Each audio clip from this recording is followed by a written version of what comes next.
আজকে গিয়েছিলাম হারমোনি ফেস্টিভ্যালে, যা বাংলাদেশ পর্যটন বোর্ড ও শ্রীমঙ্গল উপজেলা প্রশাসন যৌথভাবে প্রথমবারের মতো 10 থেকে 12 জানুয়ারি 3 দিনব্যাপী হারমোনি উৎসবের আয়োজন করছে।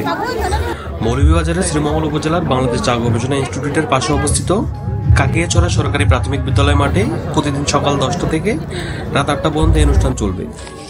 এই উৎসবের লক্ষ্য হল পর্যটন প্রচারের জন্য এই অঞ্চলের সমৃদ্ধ ঐতিহ্য, সাম্প্রদায়িক ঐক্য এবং সাংস্কৃতিক বৈচিত্র্য উদযাপন করা। এতে শ্রীমঙ্গলের বিভিন্ন জাতিগত সম্প্রদায়ের সদস্যদের সাংস্কৃতিক অনুষ্ঠান, প্রদর্শনী এবং ঐতিহ্যবাহী পরিবেশনা থাকবে। মেলায় গিয়ে বিশ্ববিদ্যালয়ের সুপরিচিত এবং বড় ভাই চয়ন দাসের সাথে দেখা হয়েছে। তিনি চিত্রাঙ্গদা মণিপুরী শাড়ির স্বত্বাধিকারী। দাদার সাথে আমরা আজ বেশ ভালো সময় কাটিয়েছি। দেশ বিদেশের পর্যটকরা অনুষ্ঠানে যোগ দিবেন বলে আশা করা হচ্ছে। স্থানীয় ট্যুর অপারেটররা পর্যটকদের জন্য বিভিন্ন সাশ্রয়ী মূল্যের ভ্রমণ প্যাকেজ অফার করছে। সিলেটের ঐতিহ্যবাহী ধামাইল নৃত্যের পাশাপাশি মণিপুরী, শবর, খারিয়া, রেকিয়া, বারাই, কান্দা, সাঁওতাল, ওরাও, মুন্ডা ও কুর্মী সম্প্রদায়ের পরিবেশন থাকবে এই অনুষ্ঠানের প্রধান আকর্ষণ।